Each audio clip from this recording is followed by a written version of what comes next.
So, thank you all for coming. The first presentation in this section is called Transhumanism as a Challenge for the Christian Theological Understanding of Imago Dei. And let me first start with a short acknowledgement. This presentation is made possible by the same John Templeton Foundation. The University of Comenius is also an institution that was awarded this grant, and I am the holder of the grant. And so I thank the John Templeton Foundation and also Ian Ramsey Center for supporting my research. The structure of my presentation is the following. I will speak about the evolution of modern technology on the path to transhumanism. I will mention some proponents and opponents of transhumanism and give you some sample arguments for and against. I will then deal with the question, can there be a healthy Christian version of transhumanism?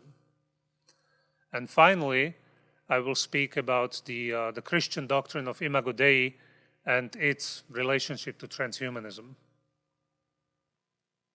So what exactly is transhumanism and how did we get here?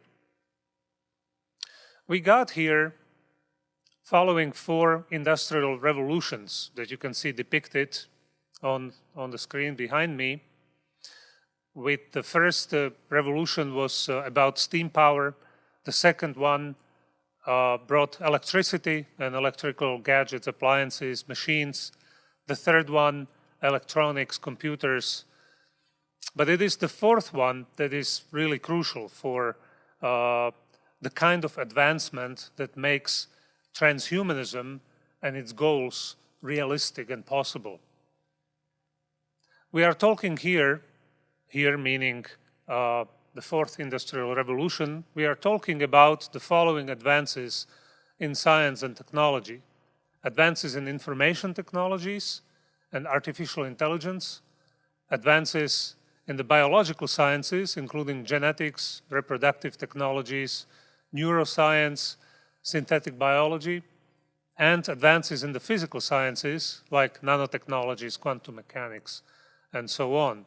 It is these advances that create the needed synergies, now recognized as the fourth industrial revolution, which make it possible and viable to speak seriously about transhumanism.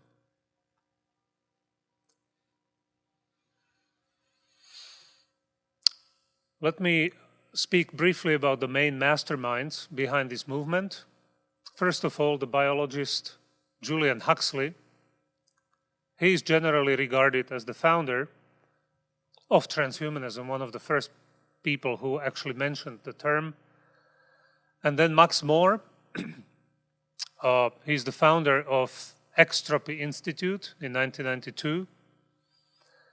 Then the philosophers Nick Bostrom and David Pearce, who founded the World Transhumanist Association, or WTA, in 1998. And this association later became known Humanity Plus in 2008, was renamed. But also the American sociologist and bioethicist James Hughes, who is a more moderate transhumanist. He was former executive director of WTA. Of course, there are many other notable personalities, interesting scientists, but also philosophers, even religious scholars, theologians even, who deal with transhumanism and who can be counted as proponents. But I chose just these 5 people to give you a brief idea of what are some of the main masterminds behind the movement. And here you can see their pictures, so you can imagine what they look like. Let us look at the definition and goals of transhumanism now, and I will draw my material from their own publications and websites, and I will offer a concise summary. So transhumanism, as they define it, is a class of philosophies that seek to guide us toward a post-human condition Transhumanism shares many elements of humanism, including a respect for reason and science, a commitment to progress, and a valuing of human existence in this life. Transhumanism differs from humanism in recognizing and anticipating the radical alterations in the nature and possibilities of our lives, resulting from various sciences and technologies. This is from Max More. Another possible definition, it is the intellectual and cultural movement that affirms the possibility and desirability of fundamentally improving the human condition through applied reason, especially by developing and making widely available technologies to eliminate aging and to greatly enhance human intellectual, physical, and psychological capacities. Some transhumanists tend to see humanity as a link in the evolutionary chain of consciousness. These are the more radical ones, you might say. Humanity's value thus comes from its being a source of potential to create or to prepare the way for new orders of sentient beings, which takes us beyond classical transhumanism to post-humanism. So this is the more radical version of transhumanism.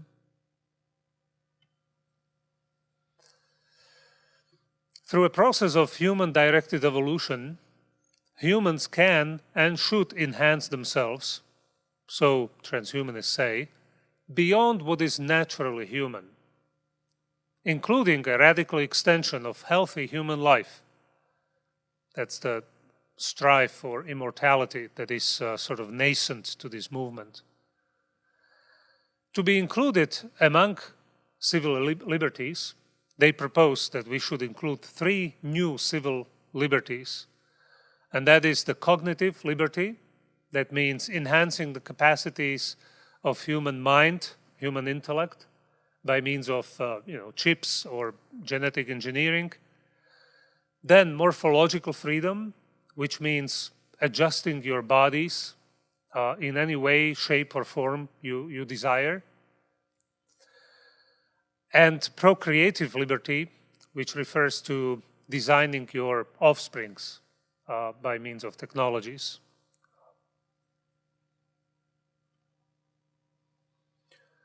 As you might gather from my previous slides, transhumanism is not a unified movement. It's actually difficult to define. It's very diverse. I have listed just a few main currents here.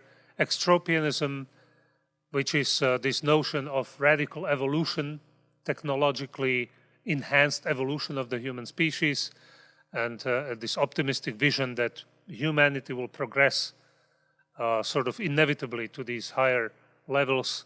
Immortalism, the current that strives for immortality. Democratic transhumanism refers to those currents within the movement that advocate free access to technological advancements for all population, for those without the means as well as those who can pay for them. So technology should be widely available to everyone. Post-genderism, a current that advocates a view of humanity where we should not divide ourselves between males, females, and so on, but simply forget this gender language altogether. Singularitarianism is a current that advocates for the emergence of artificial intelligence, which will eventually replace human intelligence as the peak intelligence in the world. And post-politicism, I suppose this is more about envisioning a world where you have no boundaries, no countries, no political establishments, where we can sort of live in peace thanks to technology. But what is common to all currents within transhumanism is this drive, this desire to augment, to enhance human capabilities. We mentioned immortality, and this desire for immortality is not new. It's not specifically tied to transhumanism only. You can see on ancient art, the one down in the left, that's a tablet, a fragment from the Epic of Gilgamesh, which mentions immortality. Then you have the Fountain of Life by Lucas Cranach from the 16th century, medieval Europe.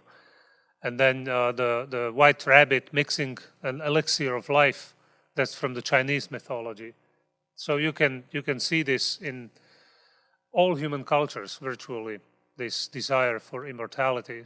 But with transhumanism and the new technologies made possible by IR4, it seems like we are coming closer to, if not immortality, then at least extending significantly human life. So we might say that due to these advances in technologies and due to this new potency of this kind of philosophical and ideological thinking represented by transhumanism, victory of transhumanism may be seen as inevitable by some. And the proponents of transhumanism are emboldened by these developments, and especially those that are more radical ones, because there are some moderate ones, obviously. But those more radical ones, they assume a rather polemic tone when they discuss the future of transhumanism with other groups that might be less convinced or that might be even opposing. So we can look at Max More and his own vision of the future of transhumanism and the future of humanity, and you will see this polemic tone. More celebrates transhumanism as a movement of perpetual transcendence of limits, claiming that the extropian, that means evolutionary philosophy, is the most developed form of transhumanism.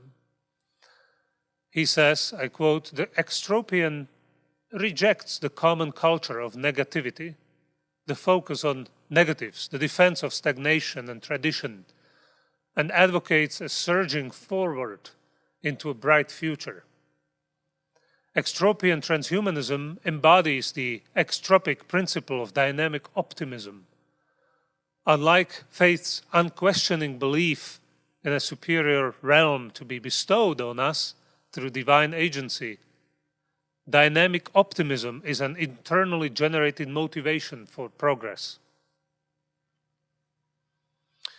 And furthermore says that the extropian philosophy does not look outside us to a superior alien force for inspiration. Instead, it looks inside us and beyond us, projecting forward to a brilliant vision of our future. He says that our goal is not God. It is the continuation of the process of improvement and transformation. So this process of improvement is sanctified in his mind. He says that we will outgrow our current interests, bodies, minds, and forms of social organization. This process of expansion and transcendence is the fountainhead of meaningfulness, says More. This is where we find our meaning. He even quotes Nietzsche. He likes the idea of man overcoming man and becoming something more, as an Übermensch. He says that extropian transhumanism offers an optimistic, vitalistic, vital and dynamic philosophy of life, similar to some degree to that of Nietzsche. We behold a life of unlimited growth and possibility with excitement and joy. He says that transhumanists seek to avoid all limits to life, intelligence and freedom, knowledge and happiness. Science, technology, and reason must be harnessed to our extropic values to abolish the greatest evil, which is death. And finally, this is very much a polemic against religion, especially Christianity. More says, God was a primitive notion, invented by primitive people, people only just beginning to step out of ignorance and unconsciousness. God was an oppressive concept, a more powerful being than we, but made in the image of our crude self-conceptions. Our own process of endless expansion into higher forms should and will replace this religious idea. As extropians, pursuing and promoting transcendent expansion, we are the vanguard of evolution, says Moore. Because, you see, humanity is just a temporary stage along the evolutionary pathway. We are just a link in the process of the evolution of consciousness. And then finally he says, no more gods, no more faith, no more timid holding back. Let us blast out of our old forms, our ignorance, our weakness, and our mortality, because the future is ours. So this is, in a more polemic, anti-religious tone, the manifesto of the more radical transhumanists.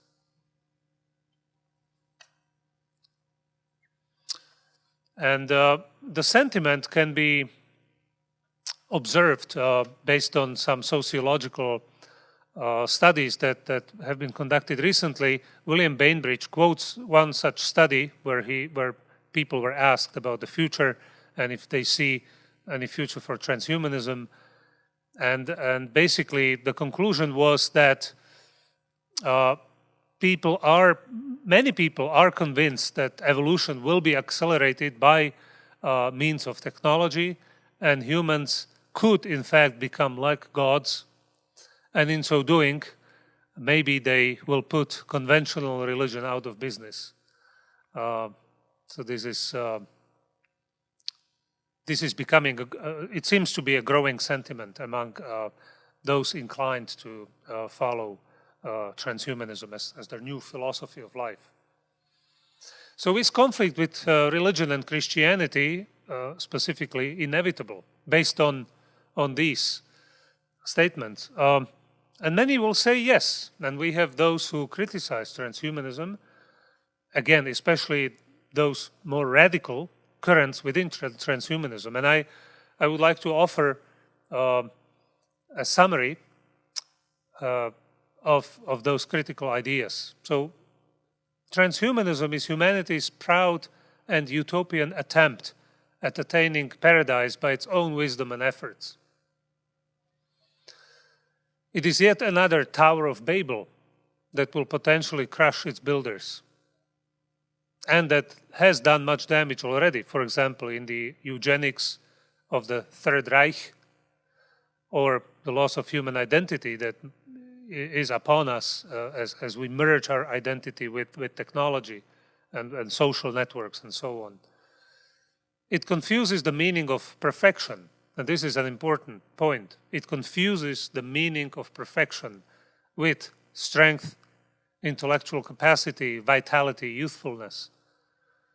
It underestimates the social, economic, and environmental implications ensuing the implementation of its goals. It debases the human body into a mere instrument or something that we need to free our minds from as a kind of techno-Gnosticism. Furthermore, with the transhumanist movement, one sees the Gnostic strain reasserting itself in the quest to transcend the degenerate body, which is held in contempt. Advocates for enhancement technology exhibit disdain for the current status of the physical body. There is an abhorrence of the limitations that nature has placed upon our species. The insufficiencies of height, strength, vision, hearing, longevity, or cognition are seen as roadblocks to happiness and fulfillment. This is quoted from David Pauls in his book on transhumanism. So we can see that, like the earlier Gnostics, knowledge and insight are the keys to overcome the deficiencies of the physical, according to the transhumanists. With the accumulation of research in genetic engineering, nanotechnology, artificial intelligence and neural network interfacing, man will be able to overwhelm the frailty and deficiency that is inherent in the human condition. The ability to repair, replace, or enhance the various biological systems in the body allows one fundamentally to overcome the limits of finitude. However, a logical outcome of this is the prospect of a multi-tiered view of humanity. If strong advocates of transhumanism have their wish, new species of techno-sapien will emerge, and the vast majority of the population living in an ignorant and confused state will be led by these chosen few techno-sapiens to a new utopian existence, or left behind to wallow in their naivete. So the humanity there will be a huge social gap, even bigger than we experience now. And David Pauls continues, he says, the capability to move the mind into the machine will mark the attainment of the final goal of the Gnostics, that of overcoming the body completely in something like a cyber nirvana. And that's quite a scary prospect, I think. However, there are religious thinkers, even among Christian theologians, who are a bit more positive to transhumanism and who even embrace some moderate forms of transhumanism, or at least some of the goals of transhumanism. Maybe they wouldn't call it that way, but they are careful in their criticism, and they say, for example, Ted Peters, he argues that our status of God's stewards and co-creators requires the use of modern technologies, even genetic engineering and other advanced biotechnologies, to improve human biology and provide enhancements that are conducive to our status and responsibilities as stewards of creation and God's partners in the creatio continua, in the continuing creation work. So he would not exclude these technologies. He says that if we are careful, we can use them to the benefit of the creation and the human species. There is also a transhumanist, Christian Transhumanist Association, and this one is in the United States. And as you can see, their logo, their motto is using science and technology to participate in the work of God, to cultivate life and renew creation. So these are Christians, Christian thinkers, Christian believers who believe that they can use technology and science in a wise and balanced way to actually cultivate life and renew creation. And when you ask, how in the world do you want to achieve this, given the dangers and given also the radical voices among transhumanists, their answer can be summarized into these 5 points, which they themselves advocate. And basically, starting with point number 3, they say, we recognize science and technology as tangible expressions of our God-given impulse to explore and discover, and as a natural outgrowth of being created in the image of God. So they say, if we are created in God's image, it includes this creative scientific work that results in new technologies. Further, they say we are guided by Jesus' greatest command. So as we do this exploration, as we invent these new technologies, we must be guided by Jesus' greatest commands. So that's the guiding principle. To love the Lord our God with all our heart, mind, and soul, and love the neighbor as ourselves. And then finally, they say, we believe that the intentional use of technology coupled with following Christ, so you have these two things that influence each other, will empower us to become more human more human across the scope of what it means to be creatures in the image of God. So there is a bit of a contradiction here in the fifth point, when you notice. They call themselves the Christian Transhumanist Association, but their final goal seems to be, as it is stated here on this fifth point, to become more human rather than to become transhuman, right? And I think this is maybe theologically more correct, to become more human, more deeply human. So in this sense, we may perhaps agree that this is a noble goal, to become more human. So that's an example of various voices and various approaches to transhumanism. Some may be overly critical, some overly optimistic. So we can ask, where do we go from here? How far really does our mandate to till and keep God's garden, God's good creation, go? How far can we take it? How much is too far? How can we pursue the optimistic vision of Christian transhumanists to become more human across the scope of what it means to be creatures in the image of God by our intentional use of technology and also by following Christ? And I argue that we should not unilaterally, one-sidedly reject all the goals of transhumanism and all the technologies that they want to use to further their goals of enhancing humans, because this idea of being created in God's image really includes our creative capacities and also the mandate that we have to take care of God's good creation. However, we do need to explore further what it means to be human so that we can cherish and protect our humanity. And that's why we need to look closely at Imago Dei as one of the most foundational Christian doctrines. And I want to propose to you the understanding of Imago Dei as kenotic agapeism. Our contingencies imply, and our shared human experience confirms, that we are essentially relational beings. Humans are essentially relational.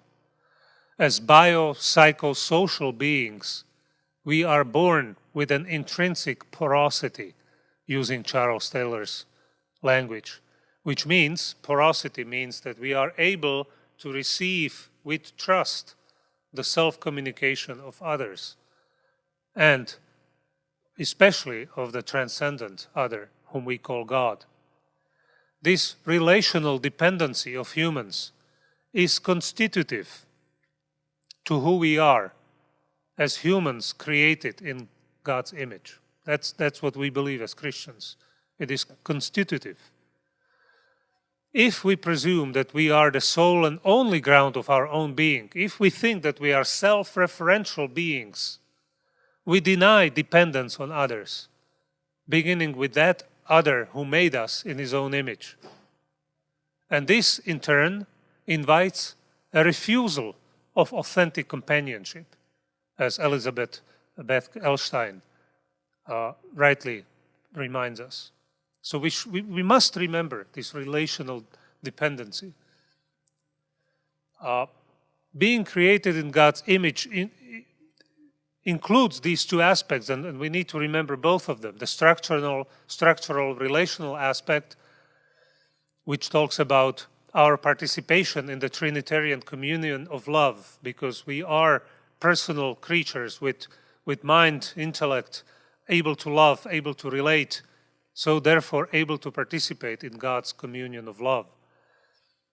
And if we do that, if we live from this communion of love, being drawn into God's love, then we are able to fulfill the functional aspect of our being created in God's image, to represent God's benevolent and creative dominion on earth. Then we will be able to use these new technologies, not in a destructive way, but in a constructive, positive way. So the transhumanists, perhaps, the Christian transhumanists may tend to emphasize the second aspect, the functional aspect, But we must not forget the first aspect, the relational, constitutive, structural aspect. That's my reminder. So let me just finish with this one slide.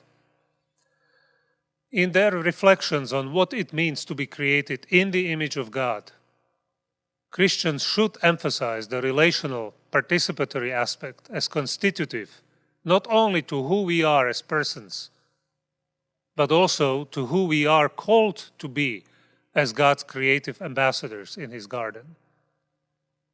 Agapeic love is capable of creating a real and enduring community of persons, one in which the individual takes moral responsibility for himself and others, including the natural world. All versions of transhumanism that are severed from the constitutive force of such kenotic love are incapable of cultivating this kind of moral responsibility, because they ultimately promote the opposite of love, which is egoism. Okay, this is a Christian theological perspective. Obviously, we may argue that there are other versions of love and selflessness, philosophically speaking, that might do the job, and perhaps to some extent they can. So I don't want to sound too exclusive here. But as a Christian theologian, I want to propose that as Christians we need to draw from the source of God's agapeic love to be able to be the kind of vice regents in God's good creation that God is calling us to be. Thank you for your attention.